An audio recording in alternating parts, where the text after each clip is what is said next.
effective leaders must have is courage, because it is hard. It is hard to stand up against outside pressure. It is hard to stand up to an external constituency who's pushing you to do something for their short-term gain, to do the right thing for your people. It is hard. It is thankless. It is lonely. Sometimes you get fired, sometimes you get in trouble, sometimes you'll lose your job and the next guy will get all the credit. It's all true. And the courage to do the right thing in the face of overwhelming pressure, only the best leaders have that courage. Only the best leaders. And here's the folly. Courage is not some deep internal fortitude. You don't dig down deep and find the courage, right? It just doesn't exist. Courage is external. Our courage comes from the support we feel from others. In other words, when you feel that someone has your back, when you know that the day that you admit you can't do it, someone will be there and say, I got you. You can do this. That's what gives you the courage to do the difficult thing. Your goal is supposed to be doing. They're supposed to be caring for us and helping us realize our own value. And by the way, if you have anybody who reports to you or works for you, your responsibility is not to make them meet the deadline. Your responsibility is not to make sure that they do as you say. Your responsibility is to make sure that they understand their own strengths, their own value, and that they are way, way more talented than they think they are. And the only way they will learn that is if you put them in situations in which they can fail. And you hold them and you support them and you give them talent and you give them skills and you give them education and you watch their backs, and if they fall over you encourage them to get back up, and if they fall over you encourage them to get back up, and if they fall over you encourage them to get back up until they figure it out themselves. It's called confidence. It's your responsibility to help others find it, and it's others' responsibility to help you find yours. And the amazing thing is, as soon as you start feeling confident in your own ability, you naturally help each other. That's what happens. It's called trust. Your goals must be tangible. There's a biological reason for that. We're very, very visually oriented animals. You have to be able to see the goal for it to biologically stay focused, right? If you don't write down your goals, if you can't see your goals, it's very hard to get motivated, to get inspired. For example, think about corporate visions, right? A corporate vision has to be something we can see, right? That's why it's called a vision. You can see it. Right? To be the biggest, most respected, to be the fastest growing are not visions.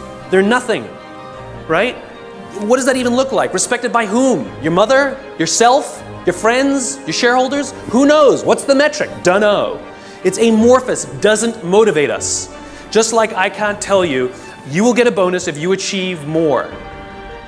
You're gonna ask me, how much more? I'm gonna say, more. Doesn't work. You need a tangible goal. You need a tangible goal, right? Here's a great vision.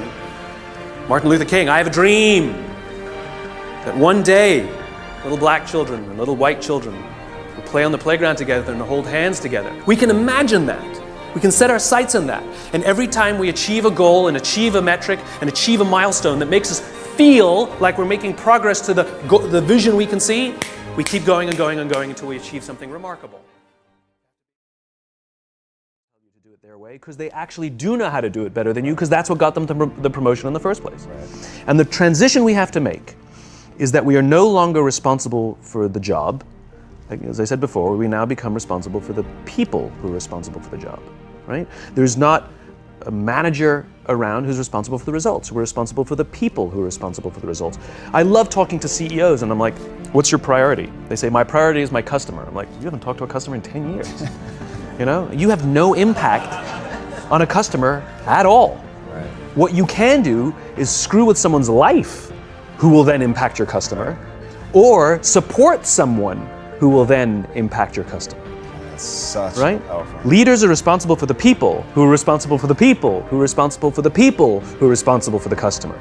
Get that chain right. That is the chain of command. Get that chain right, and everything goes just fine. Get that chain wrong, and then the people who are touching the customer, inventing the product, selling the product, figuring out ways how to build the company, manage the numbers, manage the processes, manage the operations. In other words, all the heavy lifting. Get that chain wrong, and those people will spend more time protecting themselves from you than doing their job. lesson I learned was because I was the boss, you know, in my own mind. Yeah. I thought I had to know all the answers, and if I didn't, I thought I had to pretend that I did. And that's stupid. What I learned is that just because I may have the top position in the hierarchy, I'm not expected to know everything, and if I pretend to know everything, it diminishes the value of all the great ideas and the great intelligence around me. And when things got difficult, I would never admit it.